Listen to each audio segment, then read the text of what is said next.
The Hilltop Glove Podcast is sponsored by Mid-Carolina Service Company. Mid-Carolina Service Company is the first name to search for your residential or commercial HVAC needs in Lexington and surrounding areas. Just go holler at Jason and Clint. They'll hook you up on the air conditioners, on the restaurant equipment, refrigerators, refrigeration, ice machine repair. They've been doing this for years. I know them cats forever.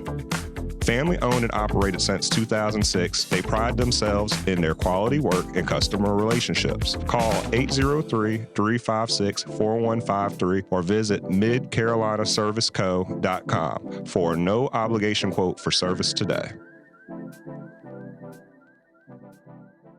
This episode of Hilltop Glove Podcast is brought to you by the Simon Marketing Agency, turning ordinary business into extraordinary one since 2020. Simon James and his team do the hard work of attracting new customers so you can focus on making your business exceptional. As a brand marketing expert, Simon specializes in creating a unique and unforgettable identity for your business. From generating awareness to captivating content creation and strategic advertising, Simon Marketing Agency has you covered. Elevate your business today. Give them a call at 843-942-8880 or email them at simon@simon.com. Visit them at www.simonmarketing.agency. Make sure to follow them on Instagram at BrandSimonTV. This episode of the Hilltop Glove Podcast is sponsored by Bob's. Bob's is a Columbia-based retailer of over 100 Black-owned products from 20 Black-owned businesses. Bob's offers a wide range of items from household cleaning, cosmetics, and everything in between. With every visit to Bob's, you support Black-owned businesses, giving them the opportunity to grow and establish connections with our community. Bob's is located inside the Noma warehouse at 2222 Sumter Street in Columbia, South Carolina. Visit their website, shopbobs.com for in-store pickup or to find out more. Bob's can also be found via social media on Instagram, Facebook, and TikTok at We Shop Bob's. When you stop by, tell them the Hilltop Glove sent you. Bob's brings quality Black brands to the Columbia community.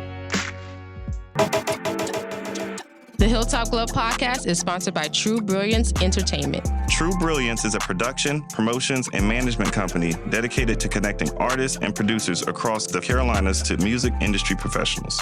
Several of their clients have placements both domestic and internationally as a result of their services. Are you an artist or producer looking to build meaningful relationships within the music industry? Then True Brilliance is for you. Check them out at paramilitary.com. That's spelled P-A-I-R-A military.com.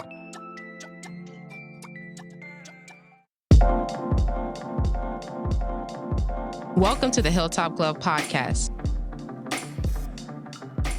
Welcome to the Hilltop Glove Podcast. Welcome to the Hilltop Glove Podcast. Welcome to the Hilltop Glove Podcast.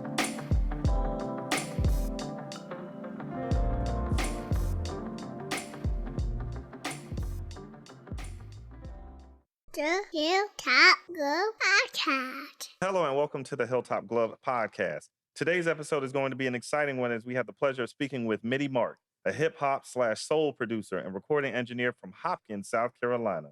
MIDIMarc rose to national and international prominence in the mid-2000s with the release of full remix albums for Jay-Z's Blueprint called The New Print in 2005 and Nas' Stillmatic called The Day Things Got Ill in 2007. One of MIDIMarc's most popular remix efforts was his notorious B.I.G. tribute project entitled Machine Gun Funk, which was released in 2009, garnering over 100,000 downloads. If an artist needs the consumer to not only hear but feel what he or she is saying, MIDIMarc should be on the beat. He brings the soul like no other, mixing and mastering music for many artists at the Boom Room recording studio. MIDIMarc is a legend making moves through sound. Visit his website, midimarkham.com, to purchase his latest merch, hoodies, t-shirts, and sweatshirt designs filled with culture. Thank you for joining us today, brother. I appreciate you having us at your humble abode. I ain't never been this side of town. I feel bad. You were describing me? Yeah, that's you. That's you. I was like, oh man, I listen to him. It's the way you say it. So I write it up and he articulates Y'all it. nice little team. She gasses me up. Okay. Okay. All right. Yeah, man. But I'm so happy to have for you having us here today. You're actually somebody that we've been waiting to speak with, which is interesting to say the least, because we normally don't get to speak with people that we know. Wow. Yeah, isn't that weird? That's weird, isn't it? Yeah, so like when we get to speak with people we know, these are some of our most fun and most exciting interviews to have because we get to actually sit, chit chat. Because normally when we see it's business work that we're doing, we don't get the it's always loud. We're in a club or something like that, or And it's a passing. content. Yeah, man. Yeah. So just to sit down, chill, and vibe. You don't have to work. You ain't having to produce something today or sit with some folks who are trying to record or nothing like that. So we get to actually know who you are as a human outside of the 9 to 5 and actually get some other people to also be exposed to who you are as well. And you got it smelling good up in here too. Right. So that's another thing, just so y'all know. Man, you look like you can throw down. He So ready? we gonna have us a little snickety snack. But Oh no, it's a meal. oh, it's gonna be my fault. We gonna have us a meal It's a up meal. in this thing. So I'm excited about I'm that. so excited. Today. And man, just to start with our podcast, as you know, it's for millennials. We're trying to learn how to be successful in whatever careers we're doing, entrepreneurship, etc. If we're out here striving to be good in music production as artisans in our craft. And one of the things we always like to start with, it's the most boring thing, but it's the most important thing. Can you let our audience know a little bit about yourself, who you are, where you come from, and why it is that you do what you do?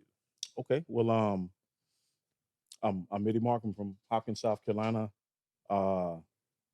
And why I do what I do, I almost feel like if I don't do it, like something bad is going to happen to me. Like that's like it don't matter what type of, 'cause sometimes I've taken, like a little break from music or whatever. But Yeah. like I just was born with a creative spirit, and I feel like I have to create. Like, just like breathing, you know what I mean? Like Yeah. I absolutely have to. So that's the why. It's just it was placed in me. I didn't put it there. Had I got to choose what my gift was, I probably would have wanted to be a basketball player, as a kid, Yeah. watching NBA and all that stuff. But I mean, I just was born creative, and I feel like I'm like living my purpose when I create things. Excellent. He's a true artist. No, and seriously, like in your it's your purpose. soul. Yeah. Do you have any siblings? That's a long story, but yeah, We I got do time. have. We got time. We're not gonna get into that. I do have some siblings. I have 2 brothers and 2 sisters. I Okay. wasn't raised with them, Okay. but yeah, I got siblings, and all of them are some form of creative also. That's why I Oh, wanted to wow. ask that Yeah. to see. It, It's and in the family. Yeah. it's definitely it's in the blood. So, like, if it's in the blood, who or what inspired you growing up? So I guess I kind of just started off like just a fan of music. I was born in '83, the same year that Michael Jackson Thriller came out. True. Basically, that's the first 5 years of my life. I was listening to either Thriller or Sesame Street music, But my mom is a big influence. My parents are big influences just from them listening to the music that they like listening to. My mother is from Detroit, so she made sure that I had plenty of like Motown like at my fingertips. Soul. And my father, he's from Goldsboro, North Carolina, and it's a whole lot of gospel.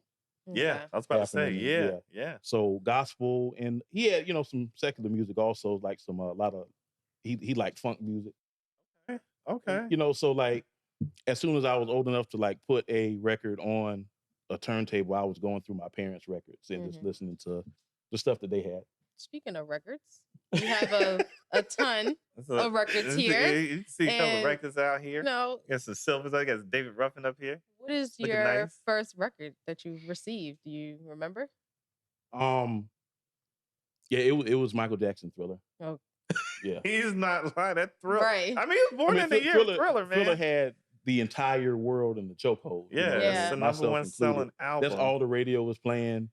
So it's like, yeah, I had, and that's just, I don't remember actually like receiving it. I just, that was just like the first record I remember that I had. It was just there. You know what I mean? Like, yeah, Michael Jackson Thriller. know why I just thought I'm the only one. I'm the one paying all the records. I'm the one making all the music. What was it? From the movie Lord. The Temptations. Yeah. Oh man, Yeah. don't nobody come see you. Nobody Just come see playing you. Otis. That's so messed up. But yeah, man, I mean, Otis was there for a reason, though. I mean, Otis started the whole thing. That's what I'm saying. He was the last one. And he's the last one living. Yeah. Wow. So isn't that funny? Started Full with- it's gonna circle. end- That's full circle. Gonna Full end circle. with Otis. Yeah, start Otis, Otis and with Otis. Speaking of which, though, just coming from a background of music like that, and I know for a lot of the younger generation, just thinking about people that inspire you and etc. The type of music that you were hearing, this is a big thing, especially your mother being from Detroit, father being from the South, specifically North Carolina. You get a pretty good explanation of the diaspora of Black American music that way, because I like the fact that you said gospel, and a lot of Black people don't be talking about gospel music. It hurts my heart because I'm like, that's where the music came from. That's where it came from. So your father having that have like that love for gospel music, but then the funk, because this is why a lot of people don't realize about that. Why you got the funk, where that came from. Were there any particular funk bands or gospel music that you remember that was a particular resonance to you? Oh man, as far as like funk, Parliament Funkadelic. Obvious, yeah. But also like the Ohio Players. Yeah. And gospel, my goodness.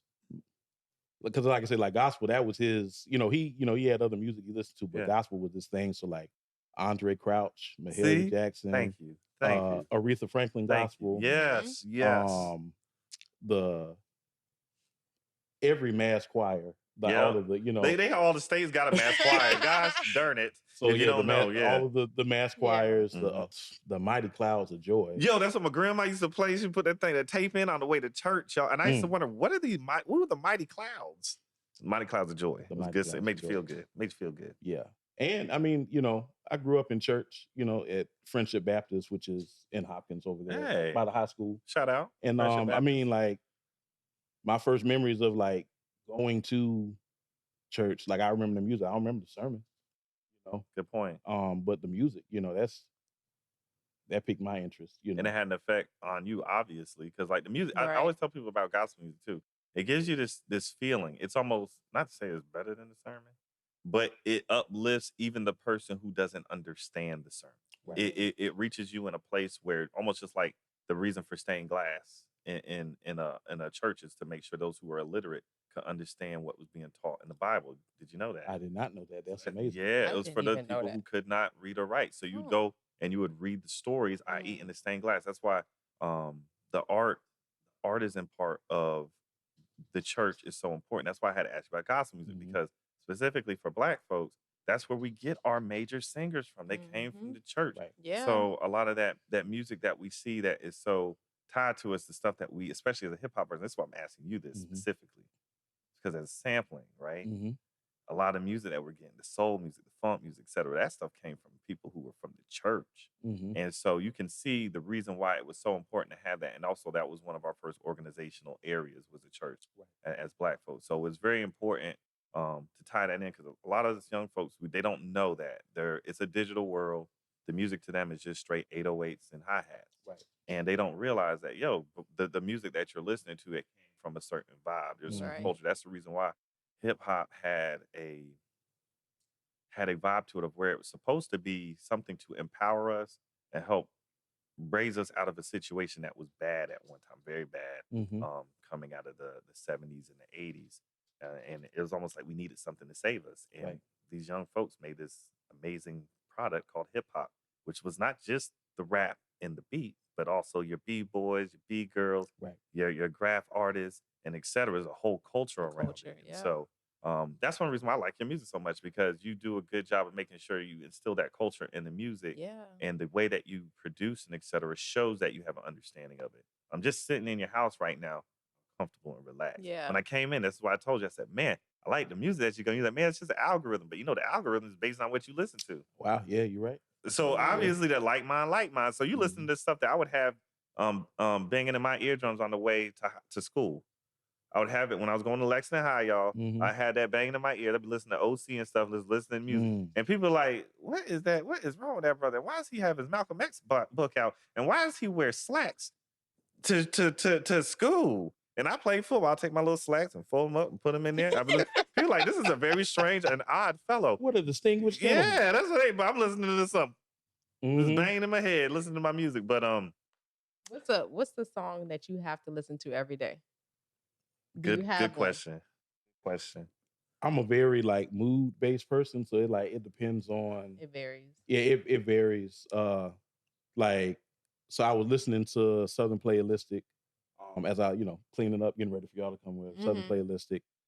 Yesterday, well, rather Thursday, when I was getting ready to go to the event. The first Thursday is the hip hop celebration. I was listening to Trap or Die. I love Trap or Die. I ain't gonna lie to y'all. That Trap or Die just hit a little different. So yeah, it depends on. My mind is it's a library of every song I've ever heard, and depending on my mood, what gets kind of like drummed up. So have you ever gone a day without listening to music? Good question. So physically, yes, but also, like I say, my mind is such a sound library. I don't have to physically listen to music. I can just be sitting in silence, and the music is playing. Wow. Like that's perfectly. real. It's that's just real. playing perfectly in my head. That's real. That's something my dad told us back. They said, man, once you know a song is in, they said they can take your music, don't matter, it's still with you. You go. That's how powerful the mind is. A lot of people in prison say that. That's one of the Pac's things. When he was in prison, he was writing all his music and stuff. And they said, in there. well, he ain't got no beats or nothing. He's like, I don't need no beats. I've heard plenty of beats. It's just in my mind. I can just write all day now. You can't take it from me. Yep. Speaking of which, when and this is gonna be great for our audience to hear, especially a lot of young folks. What age was it that you started physically attempting to create music? So kind of at 10, but then but kind of also at 14. I say at 10. Elaborate, yeah. So in this house, so right next door, he doesn't live there anymore, but there was a kid. Now I'm 10 and he's one of the older kids in the neighborhood. He's like maybe like 15, 16 or whatever. And all of his friends are like 15, 16, maybe a couple of them 17 to 18, The neighborhood, the teenagers, the young men. Mookie, his name was Mookie. Mookie was part of a rap group called the Devious Suspects. I didn't know they were the Devious Suspects back then, but him and all of the other kids in the area that rap, they would meet at his garage and they would have ciphers. And so I was going to the mailbox, heard music coming from the garage. And when you're 10, anybody who is older than you, and including adults, like they're just cool to you. You know what I mean? Like you get the, my parents still picking out my clothes for me to wear. You know what I mean? Like they get to wear what they want to wear. They got their own money. They got jobs. You know what I mean? They're driving cars. They're cool. They're cool. Yeah, they gotta be. And so there's music coming from the garage. I go over there and there's Mookie, and it's like all of these older kids, they're passing the mic around. There's a cipher and everything. And that was my first time seeing like hip hop in person. Oh. And so I bring up Mookie's name, but the person that's in the group with Mookie is Fat Rat. Shut the front door. So Mookie, Fat Rat, but also Kwame. I think those were like the main three. And there were kids that would come from other neighborhoods, whatever that, would go to. That was like the hub, what I mean? Yeah. Like Mookie's garage had the turntables and the mic and everything. So like that's like these are the first rappers I've seen in person.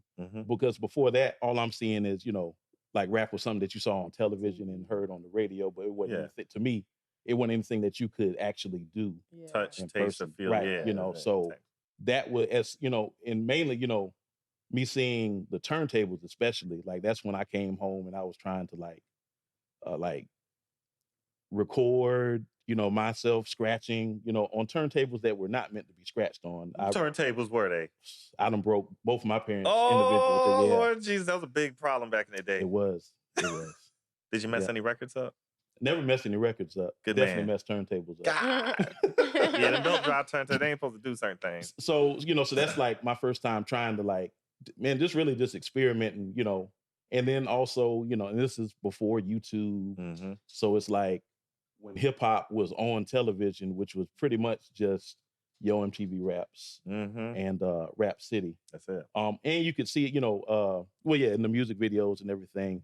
And so like that was your only way of seeing it. Like now I can pull up just about anything on YouTube and see whatever I want. You know what I mean? Like if it existed, in the past or currently, like it's on YouTube.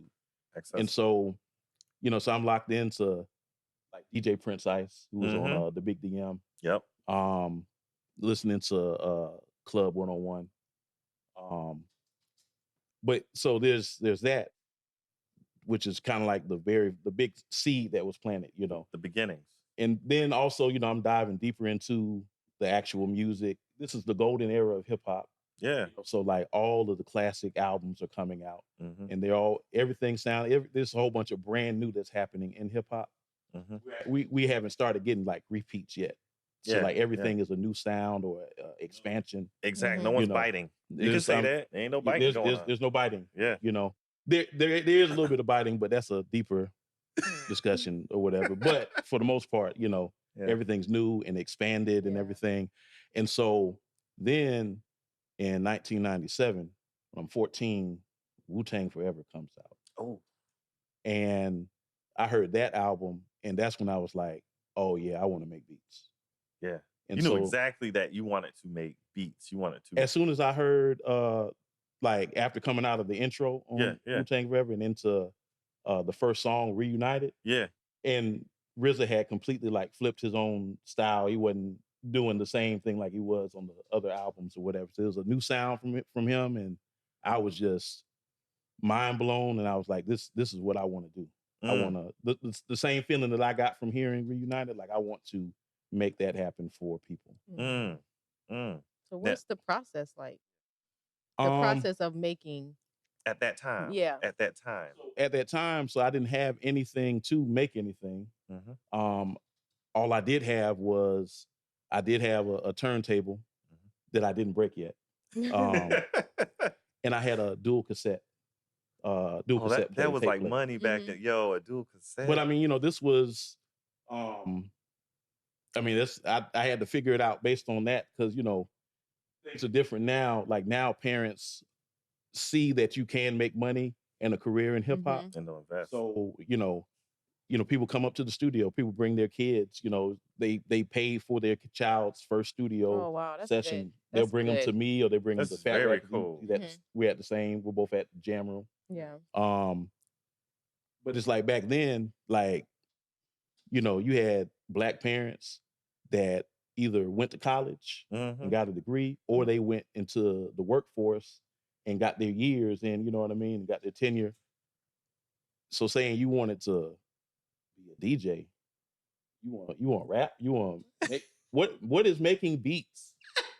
That's what I wanted to hear because people don't realize. It sounds crazy. It sounded crazy back then. Yeah. And so it didn't matter how good my grades were. Cause that was like, if you were a kid and there was something that you wanted, having good grades was like your leverage. Yeah, you know what I mean? that was your number. Yeah. But it didn't matter how good my grades were. They were not about to buy me, 2 turntables or MPC. Sampler or anything. And, MPC, like that's like $3,000 back then. You know what I mean? Like it costs more than computers. Right. And so, I took that the turntable with the dual cassette, and I didn't know what this was, what it was called back then. It ends up it's called pause tapes. Yeah. And so I would take a piece of the record, whatever I liked. Or the first song that I sampled was the Brothers Johnson, Strawberry Letter 23. You were 14 and you knew to sample that? I've been listening to my parents' records my whole life. That influence amazing. Yeah, it's amazing. And so, so like my first crates and I'm digging through. This is my dad. I still have the record, but like this is my dad's record. You know what I mean? Or it's my mom's record. So I sampled a little piece, and then you have to like rewind it back at the exact same point. Record, and and piece it together. You end up with like however long you want it. And back then, since it's a tape, it's not a CD. Like you want it to go as long as possible. Yeah, so you 60 can listen to minutes, it yeah. forever. Right. Because you're just gonna have to rewind it. You know what I mean? To hear it again. So that was 14, and specifically like that summer. Also, for me, like school year, you can try to do some stuff creatively that, during the school year, but like, man, like I was always banking on, oh man, Christmas break coming up. Well, I'm about to be looping records for the entire time. Christmas break, Thanksgiving break, spring break, like oh man, the summer break, 3 months. All looping, just working hard, grinding. And my dad, he would, my folks, they weren't like really, I'm 14, so like they weren't really stressing on me like getting a job. You know what I mean? Yeah. So like the whole summer, I'm just like listening to music. I'm just engulfed, you know what I mean? And just exploring, just being creative with what I you had had, yeah. at the time. Yeah. Yeah. And I know for a lot of the young folks out here who listen, the millennials who listen to this, or even they have children who may be into music, et cetera, and they want to do something. They're trying to learn how to get a grasp around music. It's good to hear this because I'm trying to tell people, like, people were making music with sticks and stone. That's what it almost feels like, because especially as you explain it, they're like, so you had to pause the tape and pull it back and pause it and pull it back, and you didn't get to go in and touch any of the. No, you had to hope the sound that you wanted was on that record that you were pulling, that you were putting in, and you had to put it together piece by piece. I remember making my first little tapes like that, like trying to. And this is so sad. I was just trying to make the pause tape because I was wanting to hear like the cool beat. Like I said, I just wanted to hear the instrumental part. I just wanted that first 8-10 seconds repeated so I could just listen to it and go to sleep to it sometimes. Just listen to vibe the music. Exactly. Yeah, I had whole tapes. My dad, he used to record the jazz stuff on Sundays. I would take his little tapes and I would dub the little part that I wanted. So like one song, this song called Summertime. This is for real. This is a song called Summertime. Cool in the Game? No. This is by Stix Hooper. This is no pianist. No, it's not Stix Hooper. I forget the pianist's name at the moment. It's right in my head. Play with the Crusaders. The pianist, he had a song called Summertime.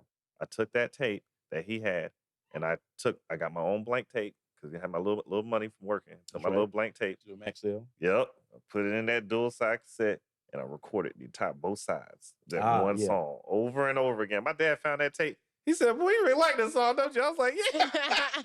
Because I would play it when I would go to sleep. I'll put it on to go to sleep. And of course, they had the mechanisms got better in the tape, so they wouldn't pop your tape. So at the end, it would stop. Rewind it. And rewind it. Yeah. Rewind. And I'll go to sleep to that at night. My dad, you hear the song play, like, damn, this song really playing over and over and over again. Put in a fresh pack of batteries. Say it. Oh, you money, man. So like this, I try to tell like the youth now that I'm like, you have options. Like you can do more than what we could back then. But because of that too, more is expected. Yeah, the quality of things and how it has to sound, has to be better. So after you were doing that at 14, what was the first piece of production equipment that you were able to get that helped you step your level up? So by the time I got to Lower Richland High School, and it might have been like my 10th grade year. Now, like Lower Richland already had they had a history of, rappers coming out of the high school, and like I say, this is nothing like it is now, you know what I mean? But like the Fat Rat and Mookie, and then over on Horror Hill, like Ali Ra and Shaheed, and it's some people, you know what I mean? No, it's not a lot. That's what's interesting. And these folks were at Lower Richland, but by the time I got there wasn't a whole bunch of like hip hop happening like that, or it wasn't. That kind of died down. It died down a little bit, The handful of people that were there, all the hip hop heads were meeting in the morning in front of the library. There'd be like little ciphers or whatever, or people just like. You're just there, like looking at Source magazines and stuff like that, talking about the latest music and all that. And so a kid transferred from I think he came from New Jersey. This kid named Alvarez, and he's from New Jersey. He's like so advanced in comparison to us. You know what I mean? Like he has actual equipment. You know what I mean? Like we struggling. We just Struggling down here trying to make it happen. Tin cans. And, Yep. You know, I there's all told sorts sticks of and stones. sticks I'm and not Make stones, every lying. you know. sound. Yes. Make every And sound. so, like, Everything Dougie Fresh. my peer group, they didn't know exactly what I was doing. They just knew it was hip hop. Yeah. And it was like kind of like recording and music or whatever.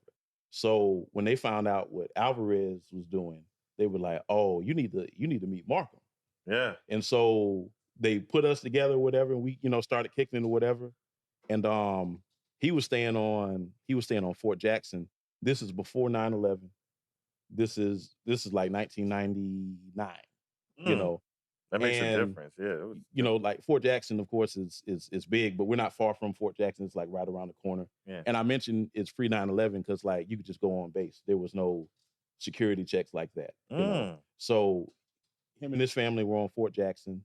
I'm right here, so it's like a 5-minute drive to get to where he's at. So like once I get my car, on the weekends, especially like Saturday, like I'm over there all day. Mm-hmm. And he has like a sampler, a keyboard with a sampler, a turntable. Like I almost felt it felt so one-sided to me. It's like I'm just me showing up. So it's like to make myself feel better about showing up, with really nothing or whatever, I would bring records. Yeah.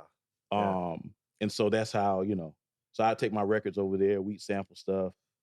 And yeah, we formed a little production team. We were Planet X Productions.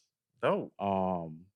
And that was definitely a level up, I had access to some equipment through him. Mm-hmm. He showed me how to use everything. Mm-hmm. And we would work on stuff together, and sometimes, I might be over there. Like I say, it's Saturday and I'm there as early as his mom would let me come over. You know what I mean? So he'd be doing chores. It's Saturday. Yeah. While you over there, he'd be doing his chores. Yeah. And while he's doing his chores, I'm in there like working on my, like stuff solo, getting more familiar with the equipment and everything. Yeah. Then once he finished his chores. Y'all see how there was organization. It was chores back then. Yes, I don't know. Chores. But that was what was cool because you have found the foundational principles. Like there was things you had to do before you could go and have your fun. Right. Right. But that was a good thing because as you could tell, especially military, you better get your business in. So you'd be working on that solo and then he would come in and you all would. And like he was so ahead of his time and so like he could just make it happen. Like there was no limitations with Alvarez. Like he turned the little bit that he had into a full-fledged studio. Like he took 2 dual cassette like boom boxes and basically turned that into a 4-track recorder. So he's able to, like I say, advanced. Yeah. So he's recording, his verse, he's doing his ad-libs. He got a whole nother track for like the chord. Like it's wild. Dang. It's wild. Like, and he was doing everything on tape? Yeah, tape. Explain that to people because again, they were like 1999 and they was tape. You recording, tape. Real time on tape. And like, CDs were a thing, of course, but they hadn't even like digital CDRs. That was had not even been made. Nah. And when they did make them, they weren't in computers yet. Nope. They were standalone, whole extra components. And them things were expensive. And they sucked power too. And they were slow. And a lot of discs would be faulty. Yep. Like it'd be almost done burning, and then it would be an error. You got to throw the whole CD away and start over. Yep. Yeah. Y'all don't realize it was a whole no solid state drives. We could probably like write a whole movie like on just all that it took for us, like the whole adventure, the journey on getting our beat tape converted to one CD. One CD. Good gracious. That was But look at the problem solving.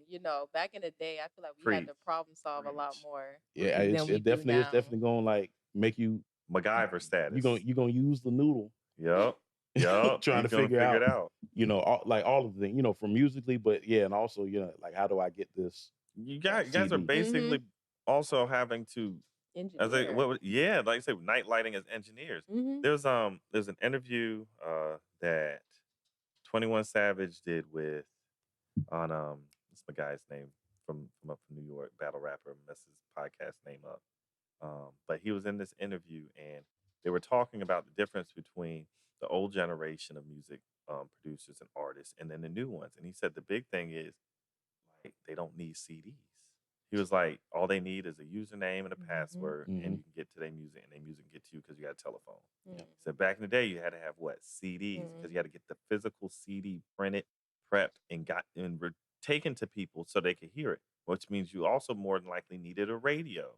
Now you don't need a radio. You can be on Spotify and etc.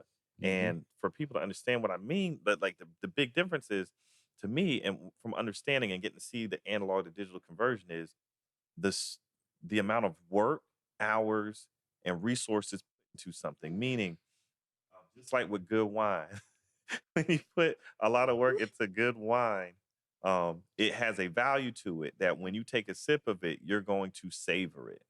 When I produce a bunch of quick and Mad Dog 2020, I'm not savoring that. I'm knocking that thing back, throwing the bottle on the curb. You ain't never savored MD20? I ain't never savored that, bro. I try to drink it quick as possible. I didn't want to taste that flavor too long. I wanted to feel the effects. Right. But I didn't want to sit there. And I like that Purple Rain.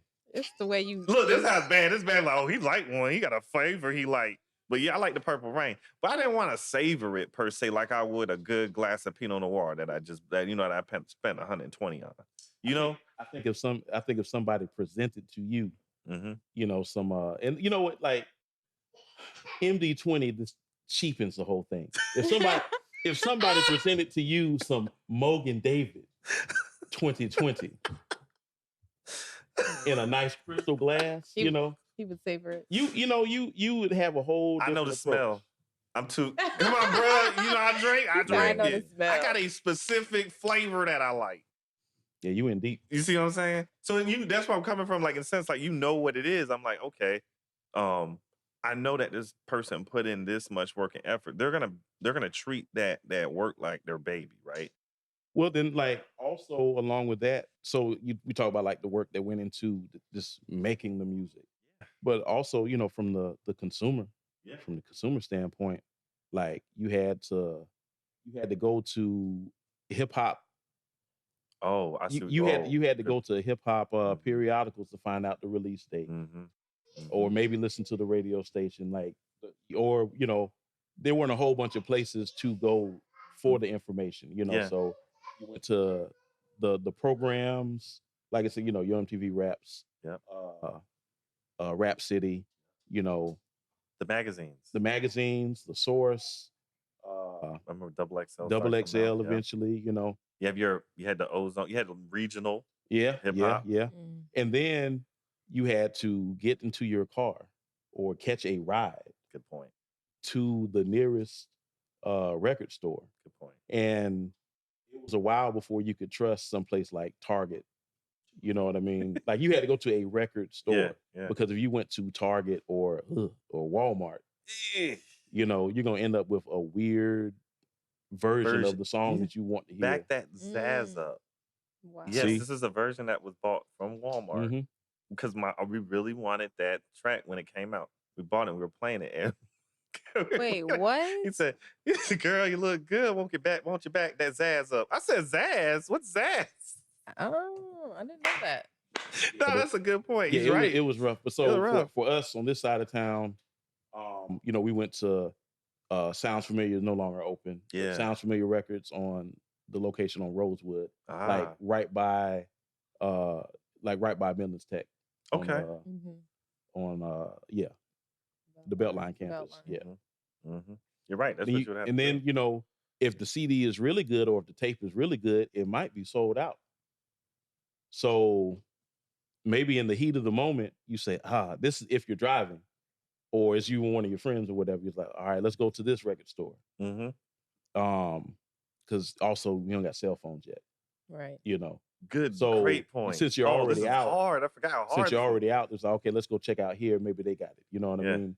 And then if they're sold out, then you're gonna go back home sad. Yeah. You might pick up a Constellation CD to make yourself feel a little bit better. Like you went, I did get this, you know. And then when you get back home, when it's time to like go out, maybe the next week or the next day, you have to get in the phone book. And this is real. Nah, this is phone book. I'm remembering how bad this was now. You got to find the phone number to the record store. You got to call and ask if they have it. Yep. If they have it, will you hold it? Right. Oh, my Yes. Lord. Yeah. Would you hold this for Would me? you hold it for it? Give them your name. Mm-hmm. Because otherwise you're just wasting gas. Because it's going to be sold. It's I remember, look, this doesn't sound bad. We were trying to get this, Skip will tell you. We were trying to get at Ray J. Wait a minute. Bad. This is how this is. But this is the point he's proving. He's bringing up these bad memories. And we had to go down. We walked miles, like literally. I'm not gonna lie. We walked a couple miles. Y'all walk miles for Ray J? To pawn shop. I know this is bad. This is bad. Ooh, be quiet, man. Be quiet, man. Be quiet. Walk miles to a pawn shop. We was in Mullen, South Carolina. We was in the middle of the boonies, right? You ain't had no other option to get to the pawn shop to buy this during Wait a Minute single. You remember singles? I remember singles. So we could play it over and over and over again. Because we wanted to get the real version. We didn't want back that Zaza.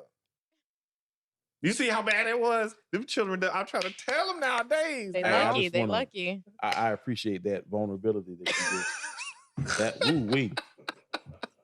Ray J, wait a minute. Ray J, wait, I apologize to that. I apologize about that, y'all. But at the time, now that Wait a Minute was hitting us because it had Lil' Kim on the I'm not gonna front like yeah, Lil' Kim was on. We wanted to hear the real Lil' Kim right. verse. We didn't want the one that was on the radio. Yeah. You see how bad that was? Yeah. That's why I explained like the love of the music was a little stronger in the sense of it wasn't fly by night, quick consumer, take the trash, throw it out type stuff. We were holding on to that darn thing, even though it was technically trash. There was actually work that had to be done to be a part of the culture. Yep. You know. Yep. I mean, and it's, you know, certain albums. So like, speaking of Juvenile, you know, so 400 Degrees came out. Yes. And I don't know what it did to the other high schools, but like that hit Lower Richland High School like a wrecking ball. I heard the song, and I wasn't really impressed by it, or at least like the radio version. You know? Yeah. And that's different. But like, it got to the point where because I didn't get it like when it first came out. But it's like, how many more days am I gonna come to school and everybody talking about this Juvenile and I ain't got nothing to say because I don't have it. So I was like, man, let me go ahead and get this album. Gotta get it. Yeah. And I mean, it worth all of the damage that it did, damage in a good way, to the school or whatever. Like, but like, yeah. And I like that part that you just to pause, the bother you, what you said is in order to be a part of the culture, you had to go and get something physical to consume the culture so that you can go and be a part of the conversation. That was a big thing. Or you had to have, or somebody had to dub your tape, you know, and, you know, so Lower Richland is basically like 3 small towns combined. It's Hopkins, a little bit Southeast Columbia goes to Lower Richland, but then there's Hopkins, Gaston, and Eastover. Now, the kids that live out in Gaston and Eastover, they might not be able to catch a ride to town, as they call it. You know what I mean? Explain to them how far that is. Just for people listening, they just like might not be from the area because we do have people listening. So I'm like right on the edge of like the Hopkins and Columbia border. Like the neighborhood right across from this neighborhood is technically Columbia. Yeah. And so I'm maybe 10 minutes from sounds familiar. But like there's kids that are 40 minutes away, 50 minutes away. And they went to school where you went to school. Yeah, And so it's like South is different. So it's like them going to, and I don't know if they still say it now, but back then it was like, oh yeah, you know, we went to town. Yeah. You know, so it's like that's a big deal. And, you know, depending on how young we were or whatever, like, you know, and your parents might not feel like stopping at a record store. You know what I That's mean? true. Yeah, they They trying to get back do. home. Yep. You them came to town to get groceries or That's whatever. You know it. what I mean? Like You wanna pay make some a pit bills. stop. Supply. They went to get supplies. Yeah. Yeah, For the week. actually, Yeah. yeah. For the week. Yeah, for the week. You know, so I mean, like they were like some of my friends that couldn't make it to town like that. Like I would dub them. Like I made like some extra money in school, like dubbing tapes for You was a people. blessing, bruh. I would have paid back in the day instead of walking. I would have paid Instead of because no, walking. seriously, nah, man. Because you want to hear, you want to be a part of the culture. Because I remember how bad it was when I hadn't watched the movie Major Payne, and everybody was at school talking about the movie Major Payne. I'm listening to them talking about this. I was like, what are they talking about? This guy, this military, this jokes. I don't get none of these jokes. I can't have no conversation. I'm sitting on the outside. You out I'm the like, loop. I'm just gonna Out read the loop. I'm gonna read the dictionary. That's what I was like. I ain't got nothing. You had to wait for the tape to come The out. tape. Say it. Yeah. And Yeah. like Nobody now talking stuff is, is almost like instantly on streaming. Yep. Yeah. You had to wait a whole 6 A months. whole 6 months because it For the tape. goes Dang, I through just the thought theater. about how long it took. It went Yeah. through the theater. Oh yeah, the But now- process. Mhm. But then so that's if you wanted to actually like buy it and own it. But but then there's Blockbuster. Yeah. But you still waiting like 6 months for it to Hit 'Cause there was- Blockbuster. Yeah. Hit Blockbuster Mhm. and then be able to have enough tapes for you to go and, Grab and, one, and yeah. actually get one of the copies. And it didn't matter if it was a small or big town. And I tell people back in the day, I mean, now about living from back in the day, coming forward to digital world, I'm just like, man, I see why why it's so easy for us to all be on the same page. Because you literally could be left out the loop and still be a young person. Now it's kind of almost impossible to be left out the loop and be an actual young individual dealing in the day and age. You're going to be caught The up. most access. likely. We got so much access to access, yeah. information. Could you explain this? All right, so now we're looking 1999. We're coming into 2000. You have been working with Alvarez doing production. You are, of course, moving forward on production. Could you explain a little bit of the change after 2001? You work with production. Did you all start to actually sell your production, et cetera, to artists and whatnot? Or how did you move into that? Definitely like selling. If I have to like think like when did I sell my first? See, that's what I was wondering. Yeah. But like the just the creative process and really just we were stuck on like making it, and like also the big thing was like how can we get this on CD for the people who don't, because this is like a changing of the guards. Like tapes are starting to kind of go out a little bit. Yep.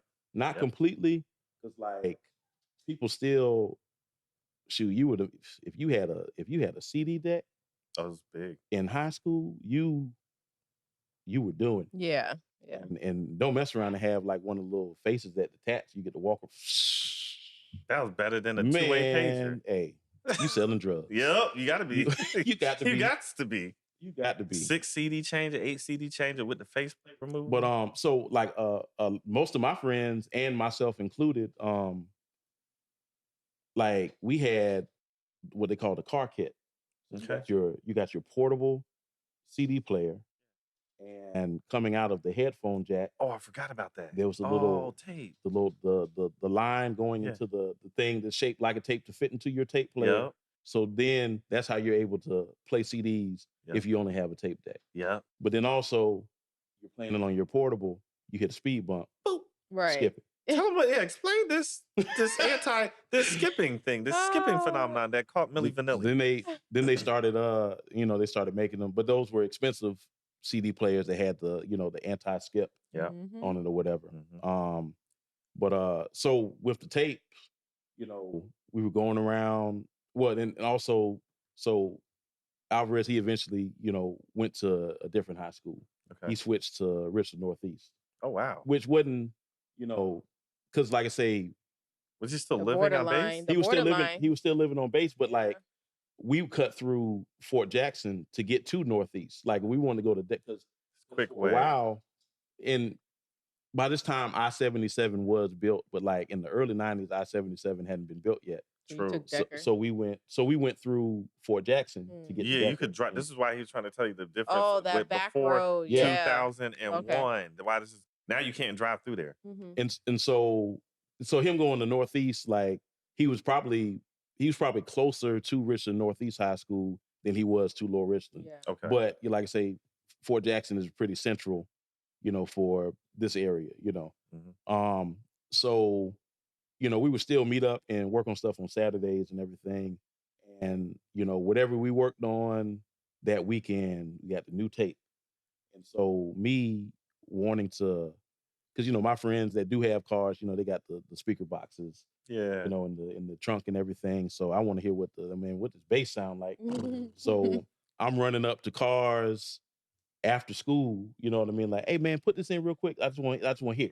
That's it. Just let me hear it now. I just want to hear it. Yeah. You know, It's 5 minutes. this, you know, this, 5 minutes. you know, this play a little bit of it, you know, but also, you know, they listening to it. If they thought something was whack, they were gonna let me know it was whack. You know, True. If they liked it, you know what I mean, I was gonna get like on the spot feedback. But you know, I ain't had no system in my car, or even like if I wanted to hear what the bass was doing, you know what I mean. Like I had to go to the homies that had the Caprices or whatever, you know what I mean. Yeah, this is a specific You know, just the you know, type or of just car. the 12s, Yep. whatever, you know. And I forgot what your original question was because I'm an old man. Oh man, stop, man. So I'm saying, so the switch over specifically coming out to 2001, right? Yeah. You all still working on this music. Were you attempting to get the music sold? Nah, we were still figuring out the different ways we could make it. We didn't make it to that quite yet. You're still honing the skill. And so, you know, 99, 2000, we're still making everything. 2001, we both graduate. Yeah. From our respective high schools or whatever. And around this time, like that summer, as it's starting to get into like, you know, school year of 2002, which is like a lot of me and my friends, you know, starting to go to like college or whatever. We started looking at, okay, what other equipment is out there? Got you. You know, and you know, so we looking at MPCs and stuff like that, and we can't afford none of that, you know. And Dell Computer started this whole campaign, like, dude, you're getting a Dell. I remember that. And so they were like, it was like especially the first time they were like very powerful and affordable computers. You know what I mean? Like you get like the entire computer, the tower or whatever, the monitor with a built-in, you know, CDR, which was that was the key. That was key. Back in the day. For like under $1,000. Yeah, I remember that. They were pushing it hard. And so by this time, like my mom, she was seeing like how much I was into the music or whatever. And she's always been like very supportive of the things I do or whatever. And so we made like a labor deal that summer or whatever. Like she had some work that needed to be done at her house. She needed the front and the back porch painted. She needed the driveway resurfaced. It was some stuff. And so I did. So I painted the porches and everything and resurfaced the driveway. And she bought me the computer. That was a good darn deal, man. That's how I do it all over again. That's how it was back in the day. Parents had to get their kids to do stuff. Yeah. Like now it's just like, here you go. You want it, here you go, you got it. And I mean, like, that's I was working at Foot Locker at the time, but like Foot Locker wasn't paying no money. Not anymore. Like, it was gonna take me 26 years. To save up the like $850 for that, you know, for that computer or whatever. So they were taking more out in taxes than they were paying you. Sad times, that's man. For real, yo. I think it's a joke now. Sad times. So what's your like library look like? Your music library. You have music that you haven't dropped yet or that I haven't released yet? Yeah. Oh, yeah. I'm not even asking him that because I don't even want to know this question. I want to know, about roughly about how many songs that you have not released.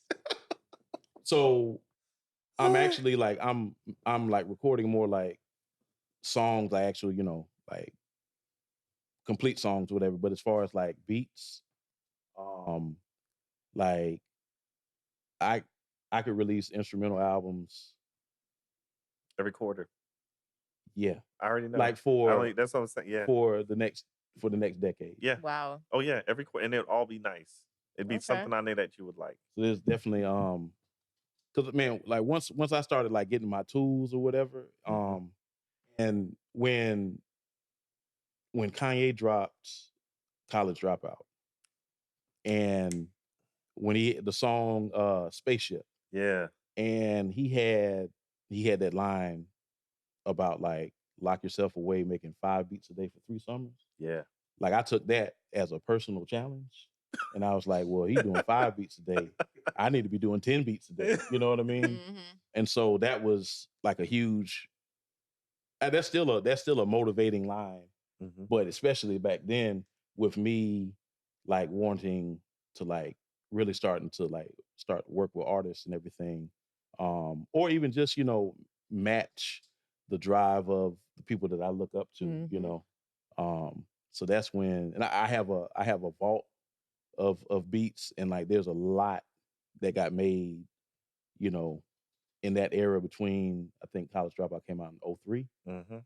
So between like 03 and for 10 years, from So 2013. 03 to 2013, like I was making a lot of stuff. Work. And I asked you about this because you have to get your grind in. Mhm. We always talk about doing your 10,000 hours so you can become, a master at what you're doing. When did you get your first MPC? I'm trying to get to the point. I want to know when you got an MPC. Man, it was a while. Because this is why people don't realize those things are expensive, man. They're dope, but they're expensive. So I never even got an MPC. So I have one of the I have like the classic one, the 2000 XL. Yeah. That actually got gifted to me by DJ Dice. Serious. Mm-hmm. And that was probably like 2014. Wow. But then during the pandemic, and I was definitely like I was on a break from music during the pandemic, but I knew I was gonna come back, so like I bought some tools or whatever. So like the newer MPC, the MPC Live too. Yeah. So that was like 2020 maybe. Okay. I got that. But before then, what were you using to make your tracks? So I was using. So remember, I got the computer. In 2001. Mm-hmm. Or 2002. And so I had to like get on Kazaa, LimeWire. Wow. Because I didn't, because there was. It's like you got to find like a software that you can use, and the softwares were if you could even find a place that had them. I think the only place you could get music software from, and a big one back then, was Magic Studio.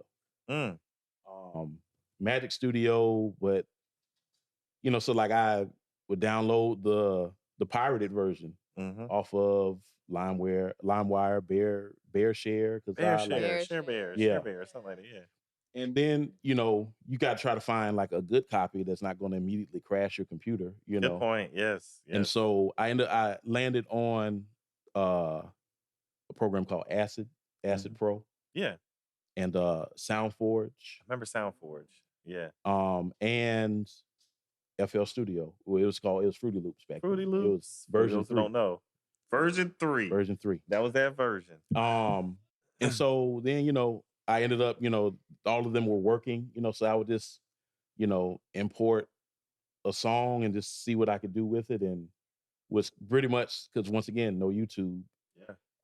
And especially, I did know some people that use Magix, but I didn't all the way like the way Magix was working. And so I, tried and ended up with Acid and SoundForge or whatever. So it's like, I'm learning how to use them. Without a tutorial. There's no tutorial, no videos to watch or anything. And I would like chop up the sample and I would edit the sample in SoundForge, chop it up more in Acid, and I would program my drums in Fruity Loops. Yeah. And then import the waves into. I was essentially using Acid, the way people might use Pro Tools. To do your multi-track and everything. Track setup. And so that's what I was making stuff on. and burning it immediately to CD because now I got laptop. Alvarez, he had like going off to school someplace. I forgot what school he went to. So it was just like me working on stuff. And then around that same time also, I'm starting to make beats and I'm like coming to school at Midlands Tech, you know, with the latest beats I'm working on and everything. And just always with, you know, a brand new CD of the latest beats that I'm making or whatever. And in, I want to say 2002, I'm at I was think at the corner store. I don't know which way y'all came in, but there's like that corner, Leedsburg and Trotter Road, where there's two gas stations right across from each other. I think it's a Kangaroo now, but because I've been on this side of town so long, it's always gonna be the pantry. So, so I'm at the pantry, and I see Fat Rat. Fat Rat's out there. He might have been him and some of his folks from Street Side Records. They had Street Side Records in the group Street Side.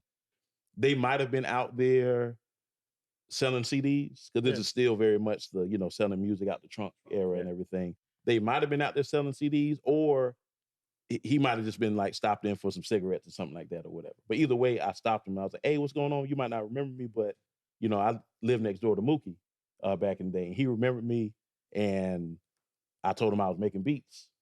And so, you know, by this time we do got cell phones. They exist. You know, so exchange numbers and everything. And he had just moved back to the neighborhood also, you know what I mean? So he's right around the corner.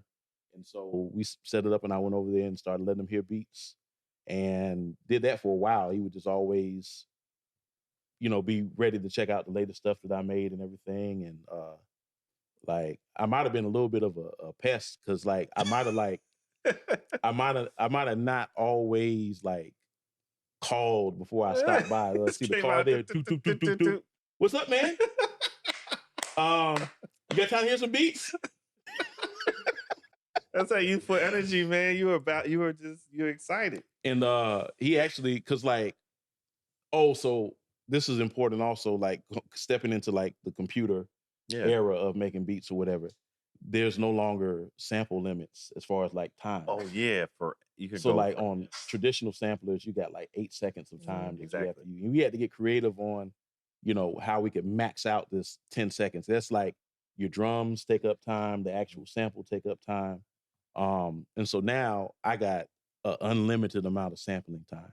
So my first beats had these long intros of just whatever soul song that I chopped or whatever. It's just playing whole minute. You know what I mean? And so Fat Rat and his patience is like from start to finish listening to all of these long intro beats. Man, bless his patience. He was a trooper. He was bless a trooper. His patience. And then he started calling me Midi Marathon because the sample was running and running and running and running. Yeah. But yeah. So that's the transition into like the computer and everything. Hey, it's dope, man. Because like I want our audience to hear that because man. All right, because this is gonna lead us into the modern age, and just how you're producing, etc. Specifically for the things that were discussed in your nice biography at the beginning, that nice dissertation that was read that she so graciously put together for us. She killed it. She killed it, didn't she? I'm trying to tell you. That's all I'm saying. You gotta know who some of the people is. You know, I'm like, gosh, it's these people. But your productions and your remix album, specifically with the J, with the Nas, and of course with the Biggie.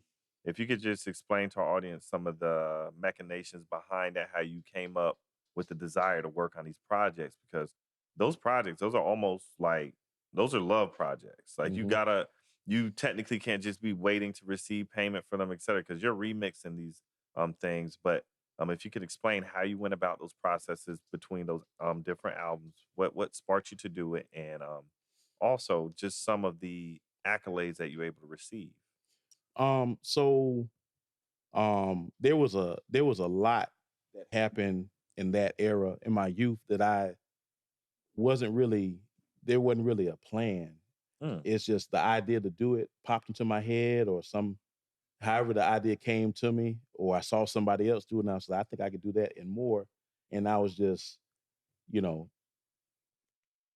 this full speed ahead, Wow. just to stay busy and to be productive. Mm-hmm.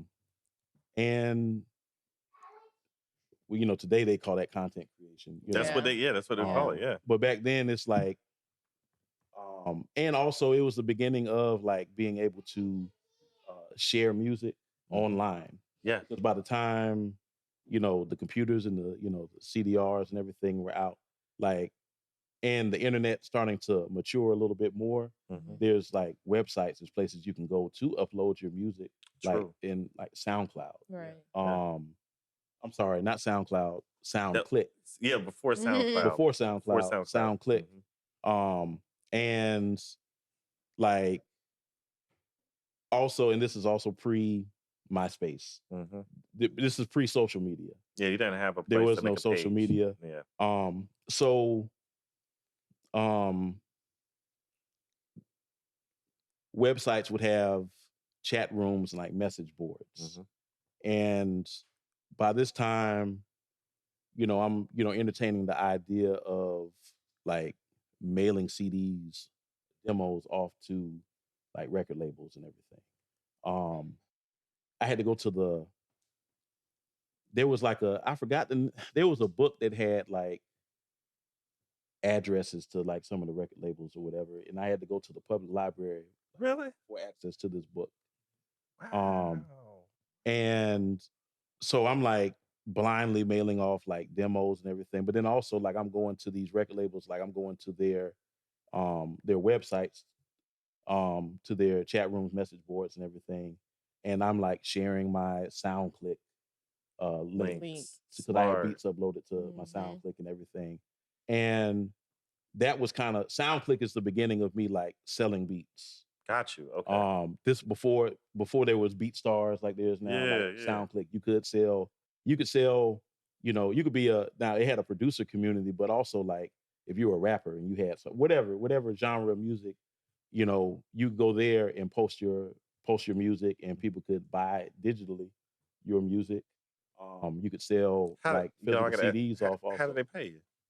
So this is pre PayPal. Yeah, this is what I'm Right. So the first money I made off of some beats, it was this group from Pittsburgh. I forgot their names, but they Western Union me the money, and then I put the beats on CD, and then once I got the money, then I mailed them the disc.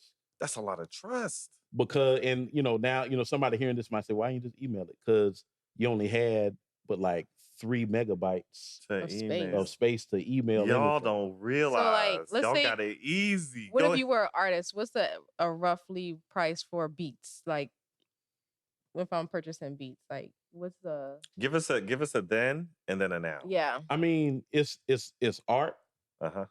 So you get to charge, and you're the one that made it. You get to charge what you want. That's true. But like, I didn't really have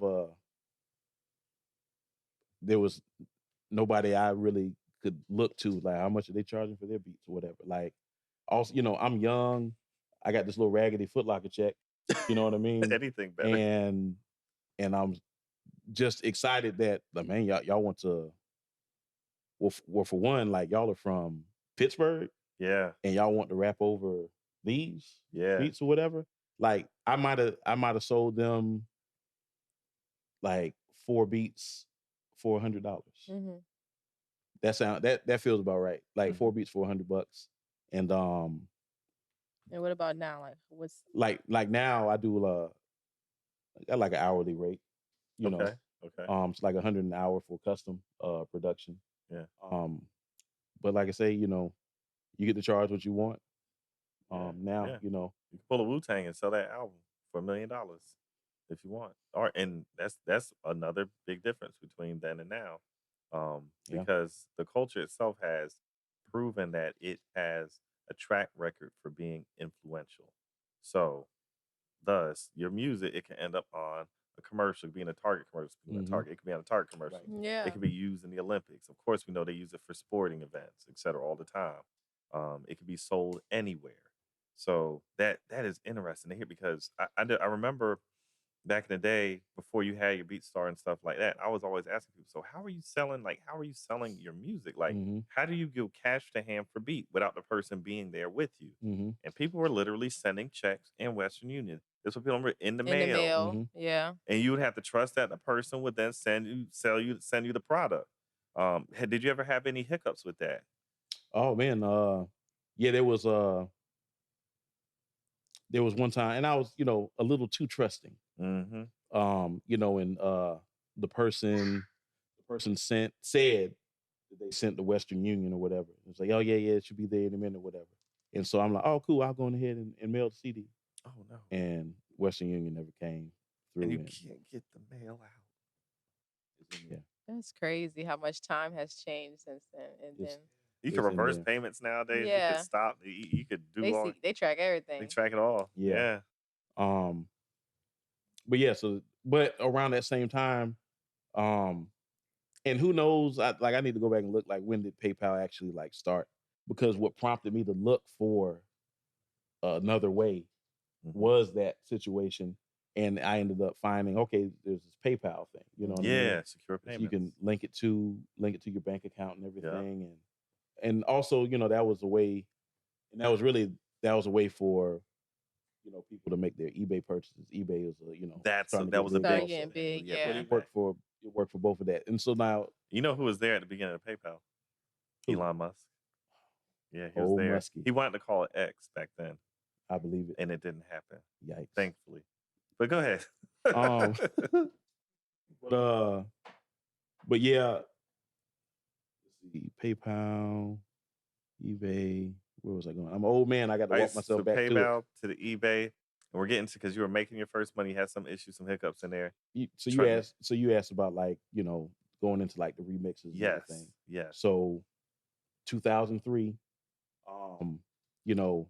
I mentioned the whole like Kanye thing and everything, but another album that came out in 2003 was The Listening by Lil Brother.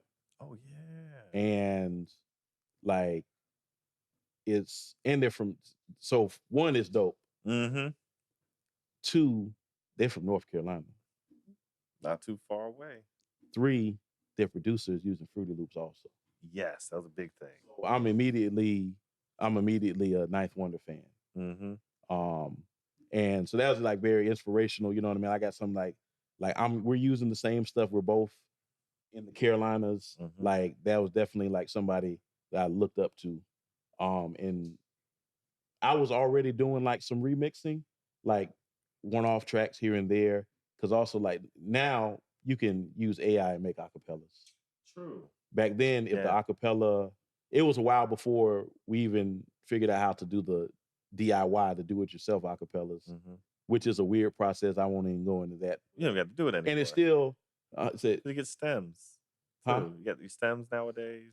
Yeah. You got everything. But so it's like, if they didn't, back then, if the record label didn't put out an acapella, it just wasn't no acapella. Yep. So the stuff that I could find, and actually I put out what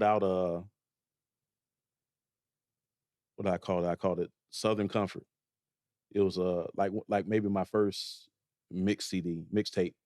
And it was just, a bunch of, songs that I remixed with it. It was like T.I. Be Easy, Young Dro, Shoulder Lean. Yeah. Some Young Bloods remixes up there and everything. Oh, Young Bloods. I'm actually gonna be like releasing that as like a throwback or whatever, because I found the CD and I'm gonna, upload it and everything. Fat Rat did the intro. Wow. Yeah, it was a fun time. But Ninth Wonder remixed Nas's Godson. I remember. They called it God Stepson or whatever. So that was making its way around the internet and everything. And the record label that they were on, so they started a collective, Little Brother and all of their other friends from New York. Not New York, North Carolina, that all rapped also. They started this group, this collective called the Justice League. Yeah, Justice League was dope. Gosh, darn it. The Justice League had a website, called The Lawn. And that was they had a message board. And just about all of the members were like regular posters on the message board. That was a way to get in contact with them and like share your music with them, have conversations with them, you know, whatever the topic was or whatever. And so that's one of the first places I went to share the music that I was making.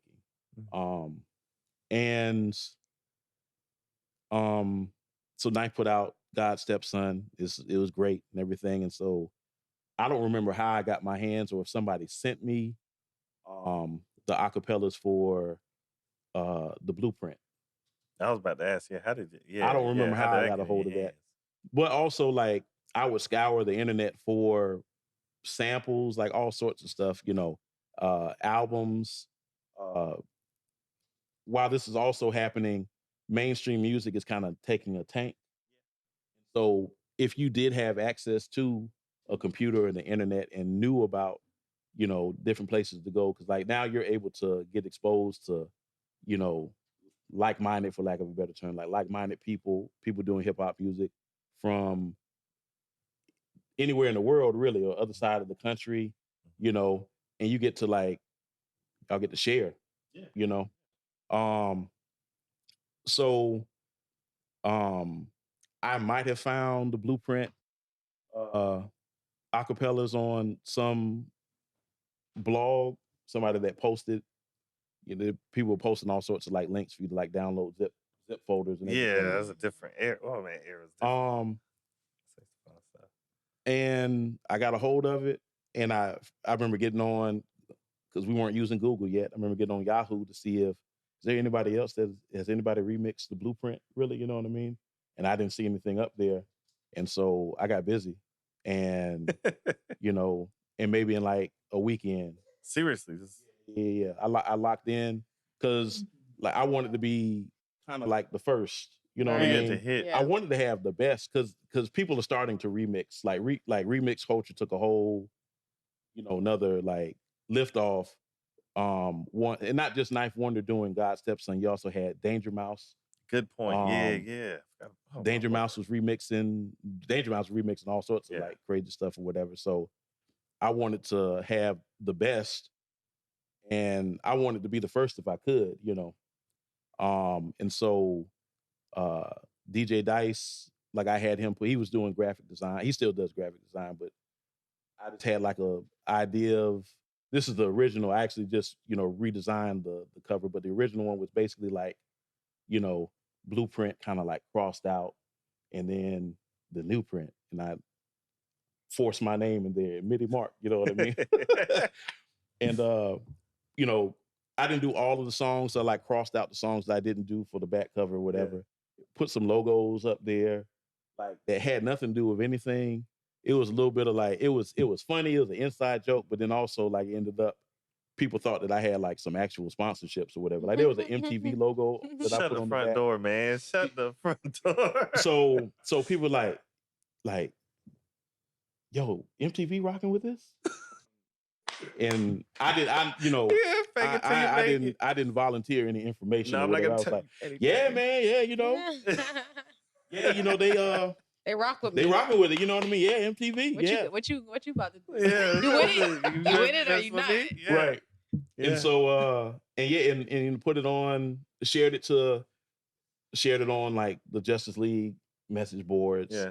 But also shared it on like OK Player.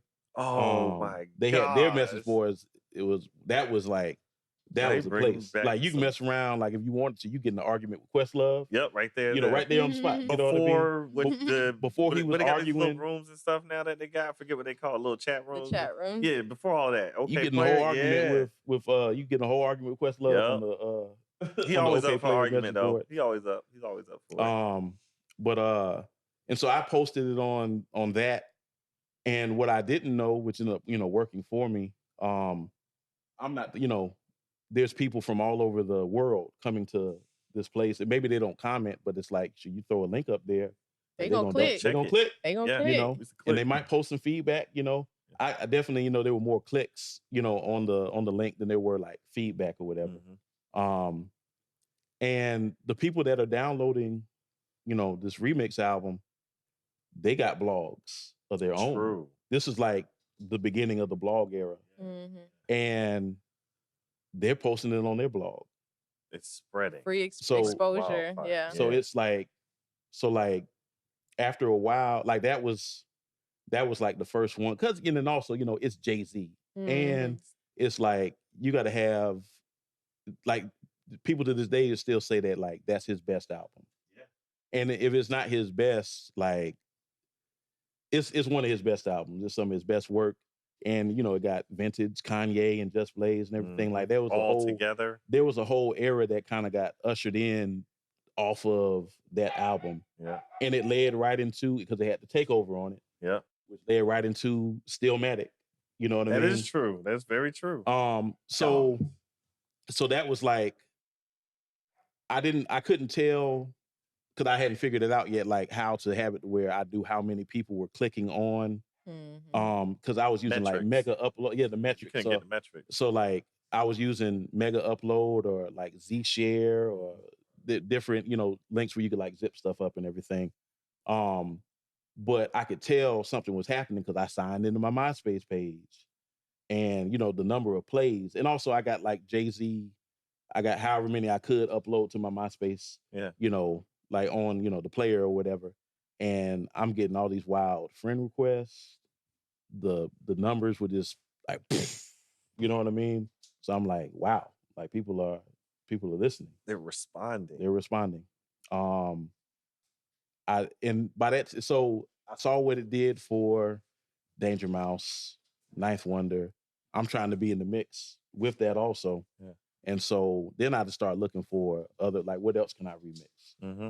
I remember it was a French hip hop site that had. I believe He's it. like, I want it all. I want it all. Yeah. I believe It was Brandon this socks weird and draws. French.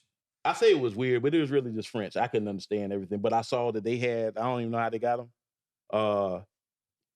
They had the acapellas to Stillmatic. Shut up. So then On some French website.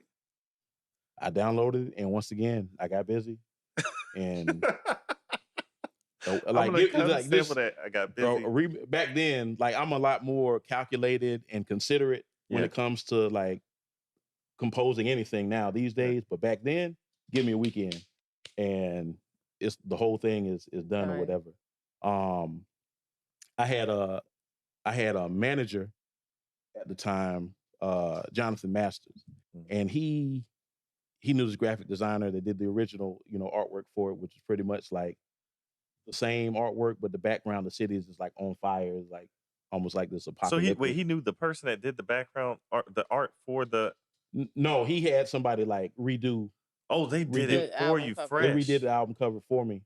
That's And dope. so like I the was trying to figure out difference how that in happened. Okay. the difference in the blueprint, the original artwork for the new print, versus the Stillmatic remixes, the day things got ill. Yeah. Like Night and day. level up on that I was one. about to say, whatever. yeah.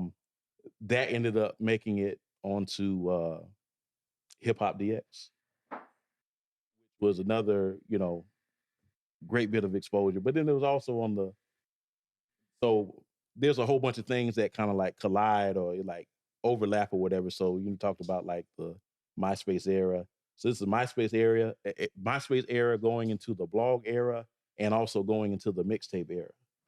Mm-hmm. And so sites like Dat Piff are brand new. I was about to ask, yeah. They're so brand new and needing and wanting content that I wish I still had the email address. They reached out to me and DJ Cannon Banyan, who's a #1 mixtape DJ in the Southeast in South Carolina. They reached out to us asking, "Hey, will you please upload your music? We need it. Because they would. I mean, you see how they ended up. The mixtape blew up. The idea of the mixtape blew up. It just went crazy. And those websites blew up along with it because it was like the place you could go. Then they started getting exclusives and everything. Yeah. And me and DJ Dice, specifically when me and him got together, because we were both kind of like computer nerds. Yeah. And we were trying to figure out like all that we could do digitally with our music and our mixtapes and everything. and we wanted the metrics. See, that's what matters. Yeah. And so when we so it started, a fan downloaded one of the mixtapes and put it on a torrent website. Okay. Torrents. And I'm so scared to touch them now, so that's Right. and like and also like the thing that worked, that like the stuff that I have remixed, it's all the music, even before I remixed it, like it aged well. You know what I mean? Like you can still put in Blueprint, you can still put in Stillmatic, you know what I mean? Classics. So that worked in my favor. And then when it hit the torrent websites, like that's when literally the whole world is going to these torrent websites to download the latest music at the time. And so like, yeah, you know, you mentioned like 100,000 for the Jay-Z, but it was like, you know, 250,000 downloads on the Nas. Like the numbers were ridiculous. And once again, we're young doing this stuff, whatever, like not really with a plan, just like, what can we do? Yeah. And we're just doing it. We're just going, and we'll figure out what we need through the mistakes and everything. So it's like, there's like a reset that's happening, and it's kind of cool because I kind of feel like I get to like do everything over again with the knowledge that I picked up. Yeah. Because just about all of those websites that I was getting interviewed on, that were posting the tapes and everything, and even like the message boards, whatever, like a lot of them have been shut down. Or the people who were running it decided they don't want to do it anymore. And so that's it's digital, and anything digital can be deleted. It can be erased. And so now it's like, let's do this again. Now I got control over the metrics through my website. And I can, you know, I can print out a PDF of, okay, this is what this did. You know what I mean? That's a jewel. That's a jewel for the audience listening. That's I was listening last night. I was like, I was writing. Okay. You're too kind. You're too kind. But then also, you know, people were actually, I was set up selling CDs at the 50-year celebration at First Thursdays. Yeah. And people were buying CDs. So That's it's like amazing. That's amazing. There's still a market for it. But you know, also there's a demand, because you know, we can say they're CDs, but really they're collectibles. Exactly. They're collectibles. Exactly. And you know, anybody who buys a CD, you know, if they want a digital copy, I got a QR code. That's my point. That's why you sell the CD. And it has a QR code on it. And you can get the digital. You get the digital version. If you don't want to open the CD, leave the seal. Leave the CD right there. Digital version. You know, give all that's options. That's why album sales came back. The power of branding. You know, branding yourself and becoming a brand. That's I'm continuing to learn about that. But one thing that I did learn is that there was a lot of people in Colombia that knew about my music, but maybe they didn't, you know, they don't rap, they don't sing. So like, and some people don't even really listen to hip hop like that, but they like me as a person. Gotcha. You know, so when I launched my website and had the store with a hoodie and a t-shirt available, like that was a way for them to like buy in to the person, because it's the person that makes these things, you know what I mean? And so the amount of people that I've met, because some people met me and I was kind of on a break. Yeah. And, you know, when I was on a break, if I wasn't really sharing my music like that, you know, it might have been like a whole year. They didn't know I made music. They knew people knew me, you know what I mean? But like, they didn't know that I had music available, you know what I mean? So, but when they met me, they didn't meet me because of music, you know what I mean? Like, just be out someplace, you know, spend a lot of time at like Curiosity Coffee, just getting in conversation with people, just chilling, you know? And they were like, yeah, I'll buy a hoodie with your name on it, you know? And so I'm just learning the power of engaging with people. Yes, it's very important. The power of a logo or a brand. And how, you know, without any text on this hoodie that I'm wearing, like it's just a hoodie. But as soon as I put this on it, like now it's art. Yep. And it's collectible. Yep. You know, and it's limited. You know, because like it's not like I got a big machine behind me. You know what I mean? That's that these hoodies are always gonna be available. Like you'll always be able to. Well, I don't want to downplay myself. You know what I mean? But like, one day maybe there'll always be a MIDIMarc hoodie that you can get, and maybe be in bigger stores. Who knows? You know what I mean? Like the possibilities is limitless, it's endless. But yeah, so I'm still learning just the power of a logo or brand, and just the different things you can put it on and slogans, I'm still very much a student. I'm seeing exactly like how crazy I can get and how far you could push those limits. Like all of my ideas, they start off in my head or whatever, and then some of them, like as I speak it might sound a little ridiculous, but I'm kind of embracing my ridiculousness. Yeah, as you should. Because there was a whole season where I was like photoshopping hot dogs into celebrities' hands. I did see that, this shirt with the baby and the hot dog. I was like, I wonder what this one means. That was you don't need to overthink it. That baby was hungry.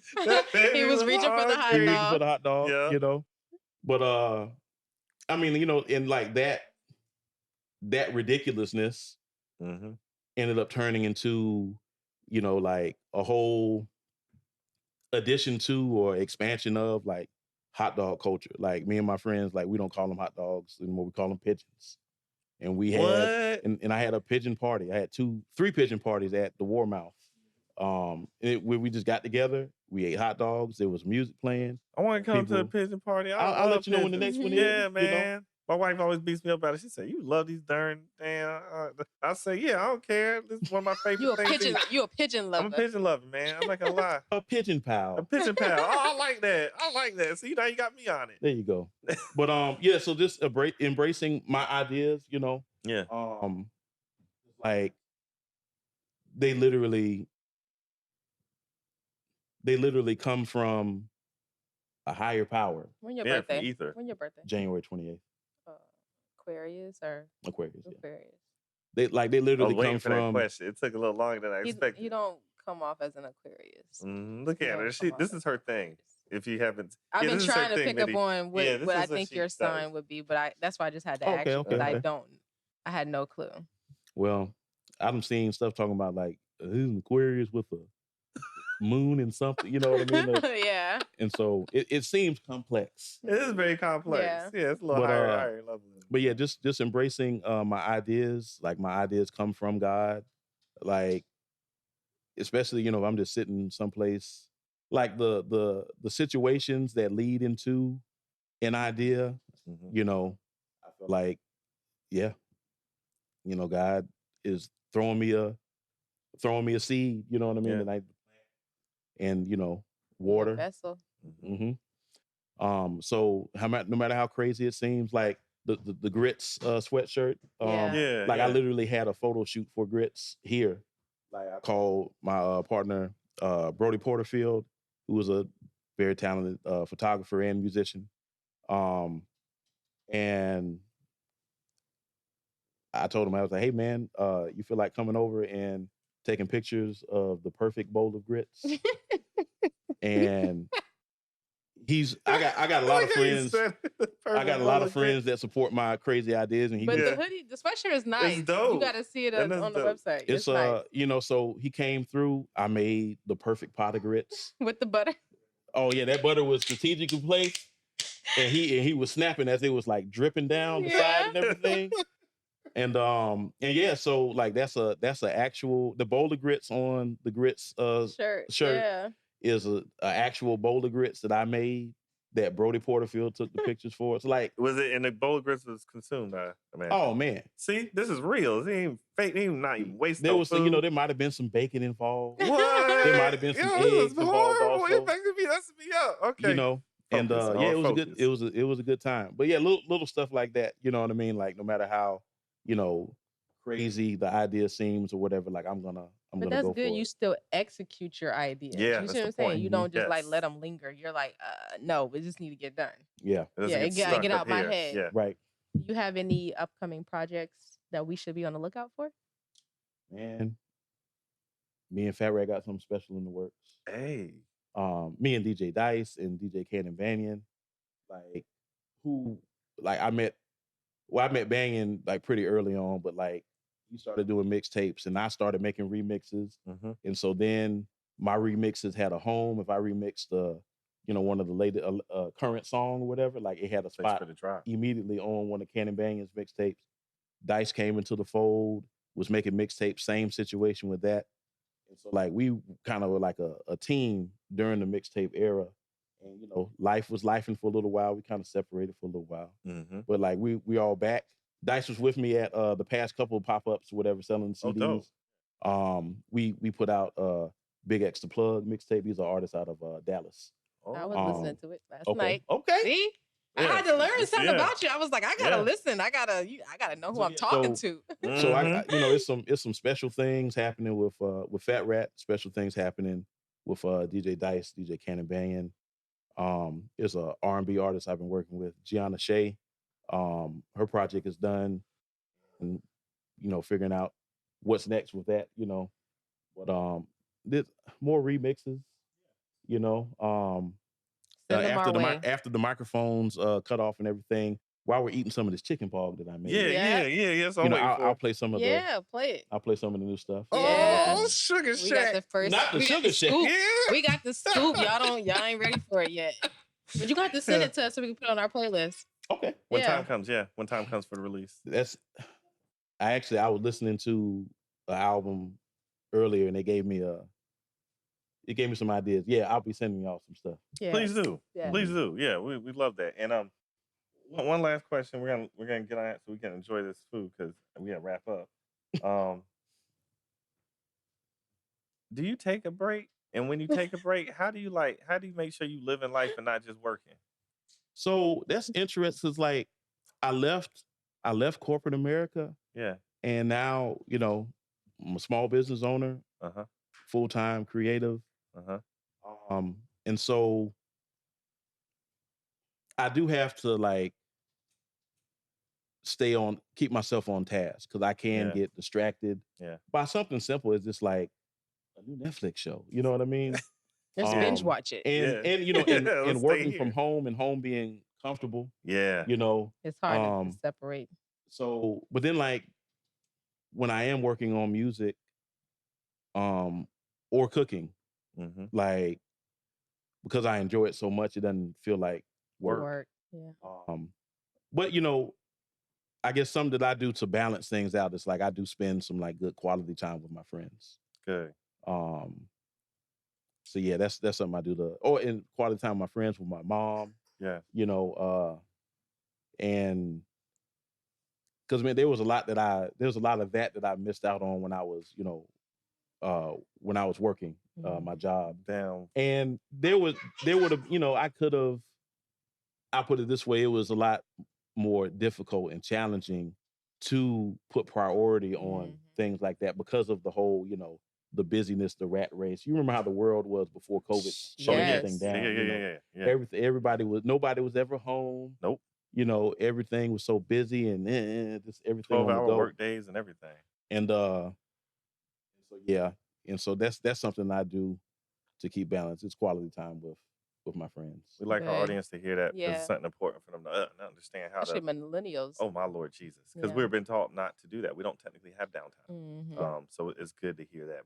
And then it's Man. always this. Yes, that's what I'm saying. There is no It's never like downtime. this. There's you know. So I really, you know, I hate that it's more technology that allows this to happen or whatever, but like I really love my Apple Watch. Yeah. Because I can leave my phone someplace and still be able to. And like, you know, if it's an important text message, which I feel weird saying that because I feel like there's not really such thing as an important text message. Important text it's message. a text message. Yeah. Right. An important email, yes. Yes.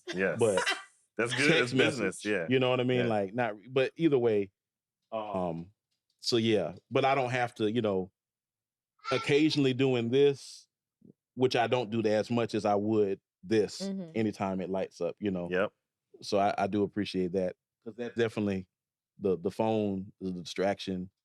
And also, like the different like ways people cope with on the spot anxiety, Yes. which is a lot of, for Yes. me would be this, Yep.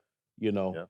and now being able to like actually maybe try to like tune in with myself and figure out, okay, like what am I anxious about right now, versus the distraction of just aimlessly scrolling on You're my more phone. present. You're more present. Absolutely being Present. more present.